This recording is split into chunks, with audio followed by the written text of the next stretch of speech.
Isang mapagpalang araw muli, mga mag-aaral. Muli po tayong tatalakay ng isang paksa mula sa Filipino 10, ang kasiningan at bisa ng tula. So, ang ating paksang tatalakayin ay tungkol sa isang tula na mula sa Uganda. Helen ang ina sa kanyang panganay. Ito ay isang awit tula na isinalin sa Ingles ni Jack H. Drieberg. Isinalin naman sa Pilipino ni Mary Grace de Fort, na ito ay pamagat ng A Song of a Mother to Her Firstborn. So pagkatapos ng araling ito, tayo ay inaasahang una, nakasusuri ng kasiningan at bisa ng tula batay sa napakinggan. Pangalawa, nabibigyang kahulugan ang iba't ibang simbolismo at matatalinghagang pahayag sa tula. At ikatlo, ay nakabubuo ng isang madamdaming tula para sa isang ina. Bago natin simulan ang pagtalakay ng tulang ito, ay muli tayong magbalik-aral sa ating mga nakaraang mga aralin. Natatandaan niyo pa ba yung ating aralin tungkol sa mga elemento ng tula? Tingnan nga natin kung natatandaan niyo pa. Maaari nating sagutin ang mga sumusunod na tanong sa ating activity. Unang tanong or unang pahayag. Ito ay bilang ng pantig sa bawat taludtod. Ano ang sagot? Ito ay tinatawag na sukat. Tama. Ikalawang tanong. Ito ang pagkakasintunog ng mga huling pantig sa bawat taludtod. Natatandaan niyo pa ba ito? Yung pagkakatugma ng mga salita sa hulihan ng bawat taludtod. Ano ang inyong sagot? Kung ang inyong sagot ay tugma, tama kayo. Ikatlong tanong. Ito ay tumutukoy sa paraan ng pagbigkas ng bawat taludtod sa tula. Okay? Tama kayo kung ang inyong sagot ay tono o indayog. At ang pang-apat na tanong or pahayag, ito ay paggamit ng mga masisining na salita upang madagdagan ang karektan ng tula. Ano kaya ang sagot? Talinghaga. Tama ulit kung ang sagot nyo ay talinghaga. At panghuli ay ang mga salita sa tula na may mapanuring na isipan ng mambabasa. Ito ay simbolismo. Okay? Sino sa inyo ang nakakuha ng lahat ng elemento ng tula na yan? Alam ko, natatandaan nyo pa. Ang isa pang gawain ay pagsusuri. Suriin natin itong napakaikling tula ito. Ito ay Tanaga ni Ildefonso Santos na may pamagat na palay. Alam naman natin yung mga tanaga, ano? Palay siyang matino. Nung humangi yumuko, ngunit muling tumayo, namunga ng ginto. Okay, lalagyan natin ng check yung mga blank dito. Kinakikitaan po ba ito ng tugma? Kung sa palagay ninyo, may tugma. Gumagamit ba ito ng simbolismo? Kinakikitaan ba ito ng saknong? At pang-apat, kapansin-pansin ba ang matataling-halingaga? At ito ba ay bumuo ng isang saknong? Sasagutan sa inyong mga sagutang papel. Yan. Ngayon ay tatalakayin natin ang tulang hele ng ina sa isang panganay. Sa kanyang panganay. Gaya ng nasabi ko nung nakaraan na may mga gumagamit ng malayang taludturan. Yung hindi pare-pareho yung bilang ng pantig sa bawat taludtod at malamang na yung iba ay hindi rin pare-pareho yung tugma sa dulo ng bawat taludtod. So ang original na pamagat nito ay A Song of a Mother to Her Firstborn. Gaya ng binanggit ko kanina, ito ay sinalin sa Ingles ni Chuck Treberg. Ang tulang ito ay mula sa bansang Uganda. Nagmula ang pangalang Uganda sa karihan ng Buganda na sumasakop sa malaking bahagi ng timog ng kontinenteng Afrika. So, sa simula ng huling bahagi ng ika-1800 taon, ito ay pinamunuan ang lugar bilang isang kolonya ng mga Ingles. So, natamasa ng Uganda ang kasarinlan mula sa Britanya noong ika-9 ng Oktubre 1962. So, naging ganap na bansa ito noong 1962. Dito makikita natin yung mga kultura sa pagpapalaki ng anak. Okay. Ito ay medyo mahaba-haba. Ano po? Makinig tayong mabuti. Hele ng ina sa panganay. Mangusap ka, aking sanggol na sinisinta. Mangusap ka sa iyong namimilog at nagniningning ng mga mata. Wangis ng mata ng bisirong turong si Lupeo. Mangusap ka, aking masmos na supling. Ang iyong mga kamay na humahaplos sa akin. Napuno ng tibay at tatag, bagamat wari munsik. Magiging kamay ito ng mandirigma, aking anak. Kamay na nagpapasaya sa iyong ama. Tingnan mo't nananabik na ako'y sapulin. Nagbabalak ng humawak ng panalag na matalim. Aking giliw, ngalan ng mangdirigma, sa'yo'y ilalaan, at namumuno sa kalalakihan. At ika'y hahalikan sa yapak ng mga kaapu-apuhan. Kahit pamalaon ng maparam sa sanlibutan, ngunit lagi kong naalala ang pagkapit mo sa akin, maging ang paghimlay mo sa aking dibdib, at ang pagsulyap-sulyap sa akin. Kung ika'y tinanghal na gererong marangal, ako'y malulunod sa luha ng paggunita. Munting mandirigma, paano ka namin papangalanan? Masdan ang pangbubuskala sa pagkakilanlan.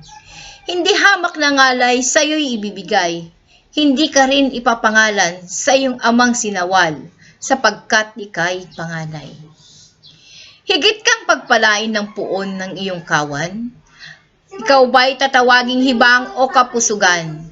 Ikaw ba'y tatawaging waring dumi ng baka, anak ng kamalasan? Ang puoy di marapat na pagnakawan. Sa'yo'y wala silang masamang pinapagimpan. Ika'y kanilang pinaliguan at dinamtan ng kagandahan. Ika'y binayayaan ng mga matang naglalagablab. At ang pambihirang pangungunot ng iyong kilay ay hindi ba palatandaan na ikaw maingat nilang pinanday? Yaman ni Zeus at Aphrodite sa iyong kanila'y inalay. At ang kataniluhang nangungusap sa iyong mga mata, maging sa iyong halakhak, paano ka papangalanan, aking inakay? Ikaw ba'y lahi ng iyong lahi unay ibang nilalang? Munting mandirigma, sinong anito sa iyo'y nananahan?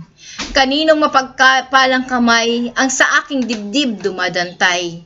Sinong yumuyungyong sa iyo't nagpapasigla ng buhay? Ikaw ba'y kanlong ng kapayapaan?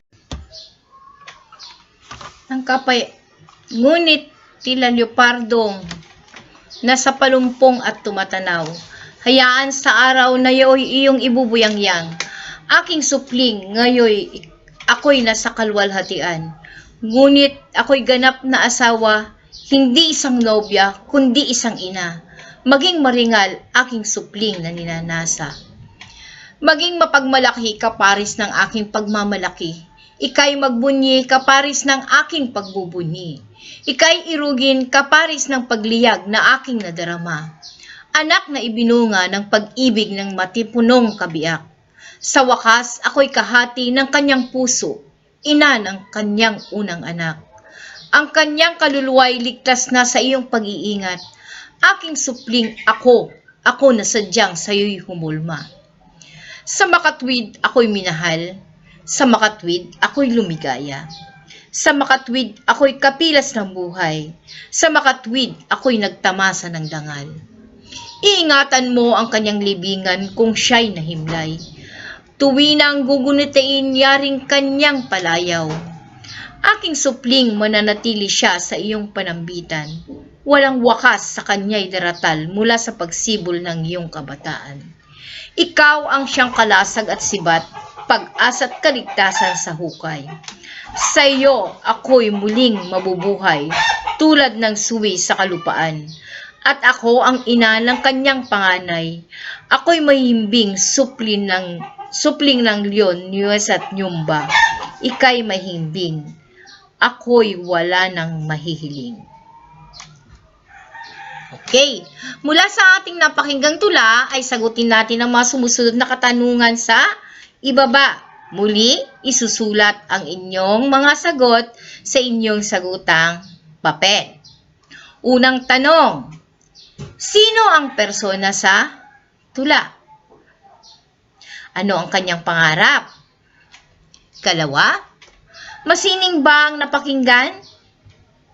Kung gayon, patunayan ang inyong sagot. Sa ano-anong bagay inahalin tulad ang sanggol? Bakit ito ang mga ginamit sa paglalarawan sa katangihang taglay niya? At pang-apat, ano ang kaugalian at kultura ng mga taga-Uganda na lumutang sa tula? Ibigay ang iyong pananaw ukol dito. Alin sa mga kaugalian na ito ang naiiba sa mga kaugalian ng mga Pilipino? Sang-ayon ka ba rito? At bakit? Makatwiran bang ang pang-anim? Makatwiran bang iugnay ang pagkakakilanlan at katangian ng isang anak sa kanyang ama? Sa kanyang puon? At pang-pito, ano ang bisang pangkaisipan at bisang pangdamdamin ang natutuhan pagkatapos marinig ang akda? Paliwanag ang inyong mga kasagutan.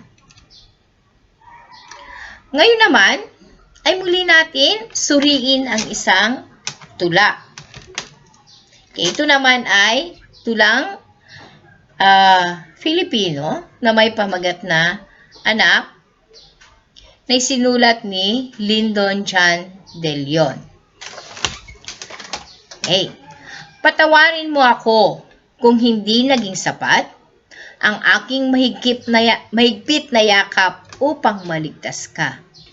Patawarin mo ako kung ang aking pagmamahal ay walang laban sa kalabit ng gatilyo niya.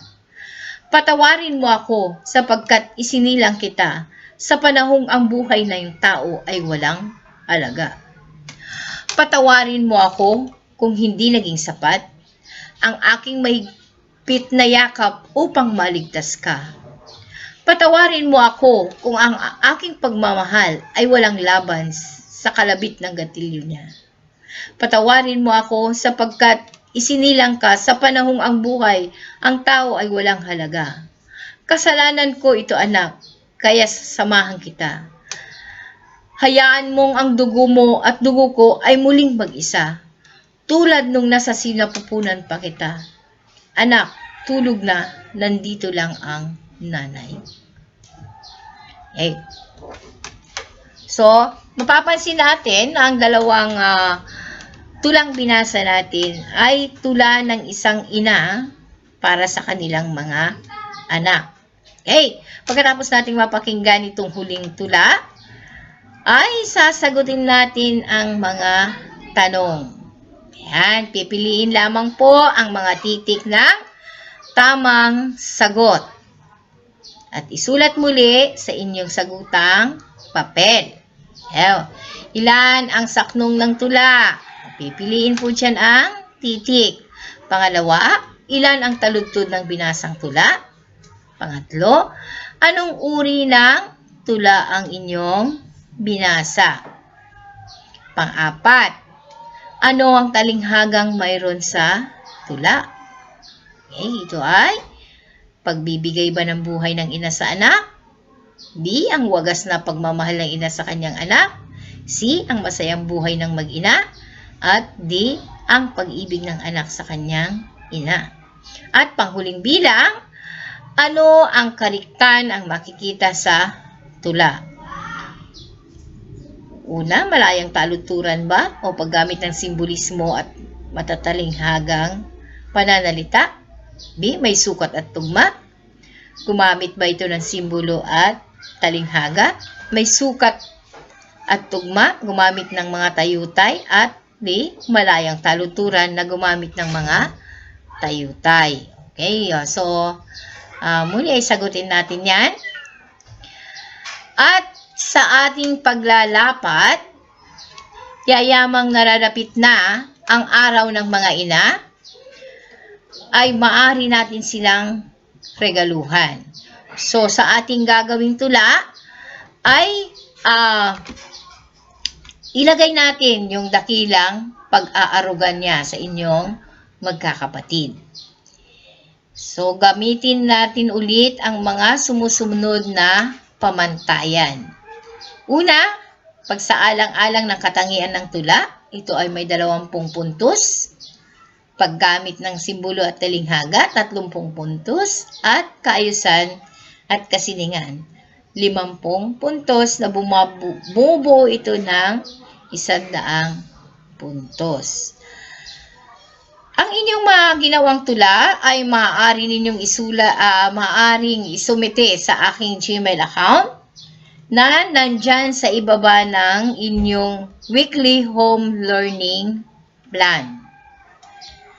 At yung mga hindi nakaka-access ng internet ay maaari ninyo itong isulat sa isang papel or isang kopya ang sa akin at ang original na kopya ay ibibigay ninyo ito sa inyong ina. Hanggang sa muli, maraming salamat.